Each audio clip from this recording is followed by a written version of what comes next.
Hello guys, আসসালামু আলাইকুম। My new another video. Guys, ভিডিওর প্রথমে আগে বলে নেই, আমার ভয়েসটা সবাই ইগনোর করবেন, কারণ আমার একটু ঠান্ডা লাগছে, ভয়েসটা কেমন জানি শোনা যাচ্ছে। এখন মূল কথায় আসি। এত খাবার কিসের, খাবারের আইটেম আপনারা সেটা বলতে পারেন, গেস করতে পারেন। যাক, গেস করতে হবে না, আমি বলে দিই। শ্বশুরবাড়ি মধুর হাঁড়ি। তাই জামাইয়ের জন্য এত আপ্যায়ন, এত খাবার, এত খাবারের আইটেম। জামাই বলে কথা, জামাই আমাকে অনেক ভালোবাসে। এই 2 দিন বাপের বাড়ি গাইস আমি খুব ভালো ছিলাম, আনন্দে কাটছিল।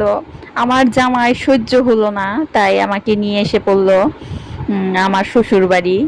তার শ্বশুর বাড়ি থেকে এই যে আমার হাজবেন্ড, আমার বোনের ছেলে, আমার মেয়ে সবাই মিলে খুব আনন্দ করছে, খুব মজা করছে। আপনাদের হাই দিবে, আপনারা অ্যাকসেপ্ট করে নিয়েন গাইস, আপনারা কমেন্টে জানায়েন। এই যে আমার বোনের ছেলেরা। Guys please please please guys, আমার ফেসবুক পেজটা লাইক কমেন্ট শেয়ার করেন। এই যে গাইস আমি ফাইনালি চলে যাচ্ছি আমার শ্বশুর বাড়িতে। এই যে আমি শ্বশুর বাড়িতে চলে যাচ্ছি, আমার হাজবেন্ড, আমার মেয়ে।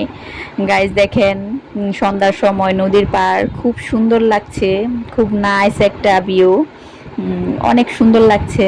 তাই আমার হাজবেন্ড অনেক রাগ হয়ে আছে আমি ভিডিও করি দেখে। আমার হাজবেন্ডে আমি অনেক জোর করে ভিডিও করাচ্ছি, জোর করে ভিডিও করছি আমরা।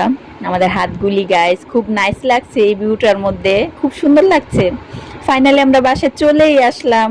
আমার আব্বু, মানে ওর নানা, আমার মেয়ের নানা, ওকে একটা মোবাইল গিফট করছে বিদেশ থেকে। ওর দাদুকে দেখাচ্ছে, ওর দাদু আবার ওর সাথে দুষ্টুমি করছে যে আমার মোবাইল এতদিন তুমি চালাচ্ছ, তুমি আমার নতুন মোবাইল দিয়ে দাও, আমি এটা চালাবো। ও আবার বলছে না আমি দেব না, আমার মোবাইল আমাকে দিবা, মানে খুব আর কি দুষ্টুমি করছে। প্লিজ গাইস, আমার ভিডিওগুলি ভালো লাগলে ফেসবুক পেজটা লাইক কমেন্ট শেয়ার করবেন, প্লিজ প্লিজ প্লিজ গাইস। সবাই ভালো থাকবেন, টাটা, বাই বাই।